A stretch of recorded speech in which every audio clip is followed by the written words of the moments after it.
नमस्कार। आज अपने कक्षा 10 की सामाजिक अध्ययन के 5वें अध्याय लोकतंत्र, उसमें जो है अपने लोकतंत्र के संचालन में प्रमुख बाधाएं और लोकतंत्र को सफल बनाने के प्रमुख उपाय, इन दोनों जो है प्रश्नों पर चर्चा करेंगे।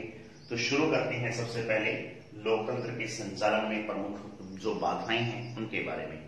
सबसे पहले जो है बात आती है लोकतंत्र के जो संचालन में प्रमुख बाधाओं में, वो है शिक्षा, या एक प्रकार से भारत में जो शिक्षा की जो स्थिति है उसकी लोचनीयता या शोचनीय स्थिति है एक प्रकार से, यानी लिख सकते हैं शिक्षा की समस्या, यूं भी अपने इसको जो है लिखा जा सकता है। अब यहां देखो एक महत्वपूर्ण बात, भारत का बहुत जो है भाग, लगभग ये मान के चलो 25% हिस्सा ऐसा है अभी भी अनपढ़ है, जो स्कूली शिक्षा से या जो प्राथमिक शिक्षा है उससे थोड़ा वंचित है, अछूता है, और इस वजह से जो है लोकतंत्र का संचालन सफल नहीं हो पाता है, क्योंकि वो जो है एक प्रकार से जो अनपढ़ या जो निरक्षर लोग हैं वो अपने आप में यूं मान लो कि चुनाव प्रक्रिया में जो है एक प्रकार से खुलकर हिस्सेदारी नहीं ले पाते हैं, और यदि वो लेते हैं तो वो किसी एक पार्टी के पीछे जो है एक प्रकार से जाते हैं, और ये एक प्रकार से लोकतंत्र के संचालन में प्रमुख बाधा के तौर पर एक प्रकार से देखा जाता है। इसके अलावा एक खास और भी बात है कि जो लोग शिक्षित हैं उनको बेरोजगारी की समस्या सताती रहती है, और इस वजह से जो है एक प्रकार से अब वो ज्यादातर जो ध्यान है अपनी रोजगार की स्थिति को प्राप्त करने के लिए जो है वो ध्यान लगाते हैं। लोकतंत्र के सफल संचालन में उनका जो है योगदान बिल्कुल नगण्य होता है, और कहीं ना कहीं जो है शिक्षा भारत में लोकतंत्र के संचालन की एक बड़ी समस्या जो है वो बनकर सामने आ रही है। दूसरी जो है समस्या इसकी आती है वो ये है कि एक तो जो है भारत में जो जनमत का निर्माण है वो उसके निर्माण में जो है साधन जितने भी आएंगे उन जनमत के निर्माण में साधनों पर सरकार का नियंत्रण अधिक होता है। तो अपन लिख सकते हैं जनमत निर्माण में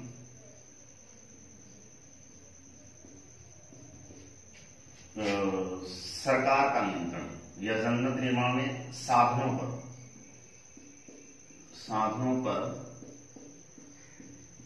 सरकारी नियंत्रण, इसको इस तरीके से समझा जा सकता है क्योंकि सरकार के जो लोग हैं वो जनता से हालांकि डायरेक्ट जुड़े जरूर होते हैं, लेकिन उनको जनता की समस्याएं पूर्ण रूप से पता नहीं होती, और जनमत का निर्माण जनता की एक प्रकार से सहमति से नहीं होकर उन चुने हुए प्रतिनिधियों की सहमति से एक प्रकार से क्या है कि जनमत का निर्माण सरकार द्वारा किया जाता है। और जितने भी जो सरकारी नियंत्रण के जो उपाय हैं जनमत निर्माण के लिए, वो सारे के सारे साधनों पर उस पार्टी, जिस पार्टी की सरकार होगी या जो सत्ता में एक प्रकार से सरकार चल रही है उसका नियंत्रण उस पर होता है। इसलिए डायरेक्ट एक प्रकार से जो जनता की समस्याएं हैं वो एक प्रकार से सीधे सी बात है कि सरकार तक कभी पहुंच नहीं पाती हैं, पहुंचती हैं तो उसका बहुत धीरे धीरे जो है कहीं जाके रिजल्ट उसका जो है आता है। तो सरकारी जो एक प्रकार से जो नियंत्रण है वो बहुत अधिक मात्रा में इन साधनों पर होता है जो जनमत निर्माण के लिए होते हैं। जनमत निर्माण के साधनों में खासतौर पे जैसे कृषि से संबंधित कुछ समस्याएं हैं उनका, उसके अलावा शिक्षा है, स्वास्थ्य है, ये कुछ मूलभूत जो आवश्यकताएं हैं मनुष्य की, उन मूलभूत आवश्यकताओं को पूरा करने के लिए सरकारी नियंत्रण जो है संसाधनों पर बहुत अधिक होता है, और इसी वजह से जो है एक प्रकार से भारत में लोकतंत्र जो है कहीं ना कहीं लोकतंत्र के आड़े ये चीजें आती हैं, तो जो अपने आप में एक बड़ी समस्या पैदा करती हैं। इसके अलावा जो है बात आती है जातिवाद, बहुत महत्वपूर्ण जो है एक प्रकार से ये टॉपिक है अपने इस जनमत लोकतंत्र के संचालन में प्रमुख बाधा की बात करें तो जातिवादी जो बात है वो बहुत महत्वपूर्ण हो जाती है। जातिवाद की जो समस्या है भारत में हालांकि काफी सदियों से चली आ रही है, लेकिन वर्तमान की लोकतांत्रिक शासन व्यवस्था में भी जातिवादी जो भावनाएं हैं वो लोकतंत्र को असफल बना रही हैं।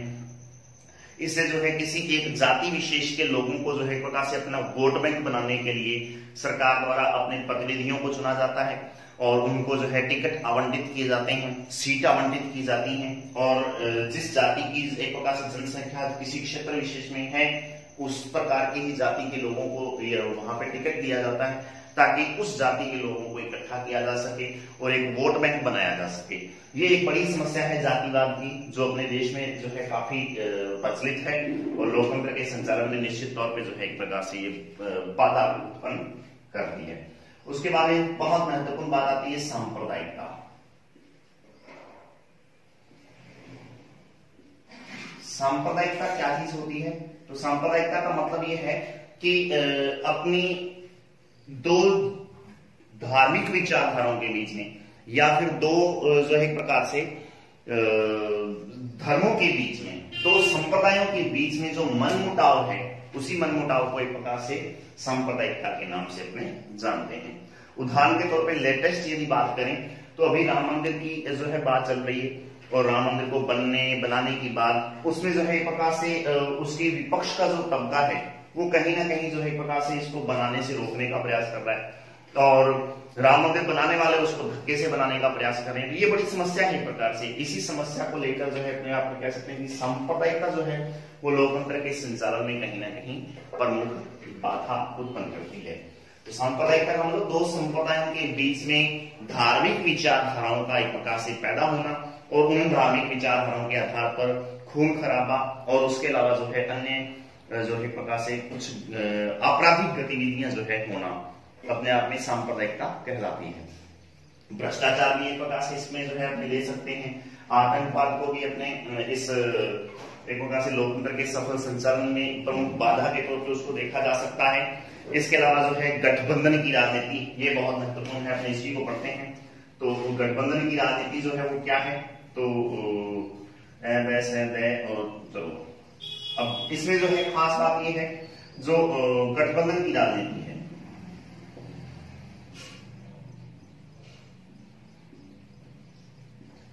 ये अपने आप में बहुत बड़ी बात है। वर्तमान में लेटेस्ट इसके उदाहरण बहुत राज्यों में हमें देखने को मिले हैं। जैसे महाराष्ट्र में मिला, शिवसेना जो है पहले बीजेपी की तरफ से जो है एक प्रकार से चुनाव लड़ती है उसके साथ देकर, लेकिन जब सीटें काफी मिल जाती हैं तो फिर जो है बीजेपी का पल्ला छोड़ के और वो जो है खुद अपनी सरकार बनाती है। ठीक है, जनता ने एक प्रकार से उस गठबंधन को वोट दिए, लेकिन हुआ क्या कि वो उसको साथ छोड़ के किसी और पार्टी के साथ जो है मिलकर चुनाव जो है एक प्रकार से सरकार चला रही है। वर्तमान में चल भी रही शिवसेना, उद्धव ठाकरे जी की जो है सरकार। राजस्थान की बात करें तो यहाँ भी सेम वही कंडीशन वर्तमान की स्थिति में भी लगातार चलती आ रही है, जहां पूरी जो एक प्रकार से बहुमत का आंकड़ा जितना चाहिए 1/2+1 का आंकड़ा जो होता है बहुमत के लिए, उस आंकड़े को पूरा नहीं कर पाई सरकार, तो फिर जो है उसके गिरने का खतरा और लगातार जो है कई 2 महीने से जो है एक प्रकार से ये उठापटक जो है राजनीतिक तौर पे चल रही है राजस्थान में भी।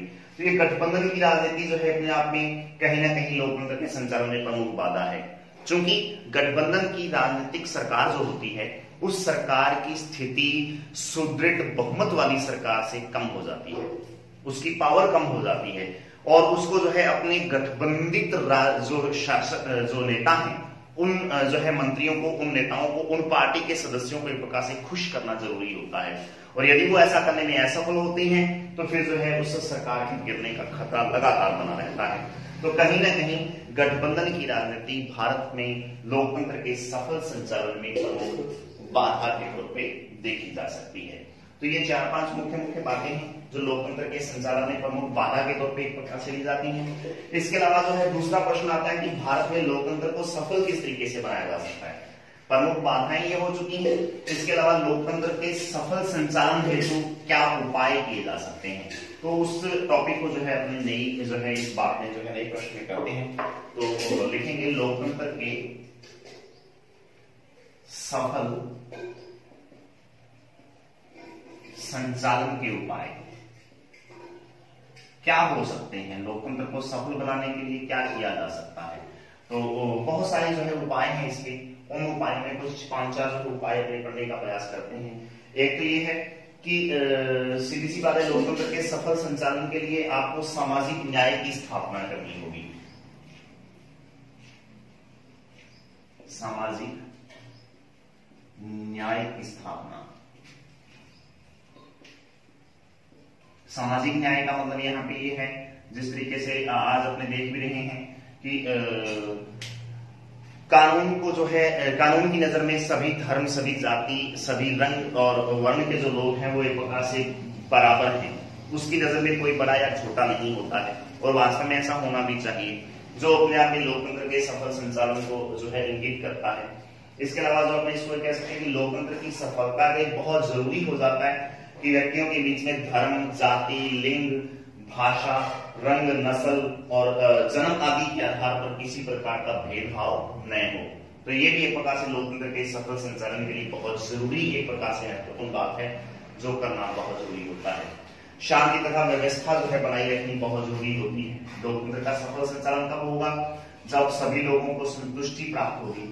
शांति तथा एक प्रकार से अपने कह सकते हैं कि शांति और जो व्यवस्था है पूरे देश की जो एक प्रकार से वो व्यवस्था जो है एक प्रकार से सही तरीके से बनाई जानी आवश्यक होती है।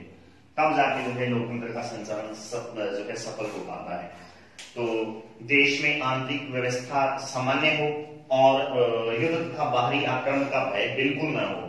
जैसे जम्मू कश्मीर में हम देखते हैं कि लगातार आए दिन आतंकवादी गतिविधियां जो है संचालित होती रहती हैं और उन आतंकवादी गतिविधियों की वजह से जो है भारत में अशांति का माहौल पैदा होता है। तो लोकतंत्र के संचालन में उस अशांति के वातावरण को दूर करना, कानूनी व्यवस्था को जो है सही तरीके से स्थापित कर पाना, ये कुछ एक महत्वपूर्ण बातें हैं जो लोकतंत्र के सफल संचालन में सहायक होती हैं। इसके अलावा जो है लोकतंत्र का सफल संचालन चाहिए तो फिर एक प्रकार से सरकार का सुदृढ़ नेतृत्व होना बहुत जरूरी होता है। बहुत महत्वपूर्ण है ये सुदृढ़ नेतृत्व होना बहुत जरूरी होता है। यानी सरकार के जो नुमाइंदे हैं, जो चलाने वाले लोग हैं, उनका नेतृत्व बहुत महत्वपूर्ण हो और ताकतवर जो है लोगों के हाथ में यदि संचालन हो और अनुभवी लोगों के हाथ में यदि सरकार हो तो निश्चित तौर पे जो है एक प्रकार से लोकतंत्र अपनी एक सही दिशा में एक प्रगति के रास्ते पे जो है देश को ले जाता है। तो सुदृढ़ संचालन जो है या नेतृत्व व्यवस्था जो है होनी बहुत जरूरी होती है। जो नेतृत्व क्षमता है, लीडरशिप जो है वो एक प्रकार से सफल हाथ में हो, तब जाके लोकतंत्र सफल हो पाता है। इसके अलावा जो है बहुत सारे और भी जो है सांप्रदायिक भावनाओं को जो है एक प्रकार से दूर किया जाना चाहिए। सांप्रदायिक सद्भाव की भावना जो है होनी चाहिए। सांप्रदायिकता की भावना ने होकर क्या होनी चाहिए? सांप्रदायिक सद्भाव, यानी आपस में भाईचारे की जो है भावना का होना बहुत जरूरी होता है। वसुदैव कुटुंबकम की भावना जो है हमारे देश की जो है सदियों से चली आ रही है, उसी वसुदैव कुटुंबकम को जो है आगे बढ़ाया जाना चाहिए। सांप्रदायिक सौहार्द, सांप्रदायिक सद्भाव, आपस में एक दूसरे के साथ जो है मेलजोल की जो है भावनाएं रही हो, तब जाके लोकतंत्र अपने आप में एक सफल और अच्छा एक प्रकार से लोकतंत्र जो है वो साबित हो सकता है। ये कुछ एक महत्वपूर्ण बातें हैं जो लोकतंत्र के सफल संचालन के लिए आवश्यक हैं। इसके अलावा जातिवाद की भावना को दूर करना, गठबंधन की राजनीति जो है का न होना, इसके अलावा एक प्रकार से सांप्रदायिकता को कम करना या बिल्कुल न करना, भ्रष्टाचार और क्षेत्रवाद की जो भावनाएं हैं उनको दबा देना, ठीक है, और भ्रष्टाचार को पूरी तरह से जड़ से खत्म कर देना, ये सारी की सारी ऐसी बातें हैं जो लोकतंत्र के सफल संचालन के लिए अति आवश्यक होती हैं। तो दो प्रश्न अपने किए हैं। एक तो लोकतंत्र को के संचालन में प्रमुख बाधाएं कौन कौन सी हैं उनका वर्णन कीजिए, और दूसरा आता है लोकतंत्र के सफल संचालन के क्या उपाय हैं, उनका आप जो है उपायों का वर्णन कीजिए या उल्लेख कीजिए। तो ये दो प्रश्न आज के लिए होते हैं और बहुत महत्वपूर्ण है। 2 नंबर का क्वेश्चन जो है इसमें से आने की संभावना हमेशा बनी रहती है कक्षा 10 के लिहाज से। तो आप इसको अच्छी तरह से याद कीजिए, इसको टैली कीजिए और अपने जो है नोटबुक में जो है इन प्रश्नों को जरूर लिखते रहिए, ताकि जब तक अपने ऑनलाइन वीडियो चलती हैं और जितना अपने सिलेबस हो सके हम उस सिलेबस को कवर करने का प्रयास करें, ताकि जब भी ईश्वर करे कि स्कूल जल्दी खुलें तो फिर जो है उसमें हमें जो है किसी प्रकार की सिलेबस को कंप्लीट करने की जो बाधा है वो पूरी जो है वो न हो, वो बाधाएं जो है दूर हो सकें। और वीडियो जो है आप अच्छी तरह से देखें। जो समझ नहीं आता तो फिर जो है अपने जरूर आप जो है कॉल करके जो है हमें बताएं जरूर कि ये समस्या आ रही है, प्रश्न समझ नहीं आ रहे, वीडियो क्लियर नहीं आ रही है, आवाज सही नहीं आ रही है, तो कृपया करके जो है जरूर आप जो है हमें बताएं ताकि हम जो है उस समस्या को दोबारा जो है सुधार सकें। आज के लिए इतना ही। धन्यवाद। जय हिंद, जय भारत।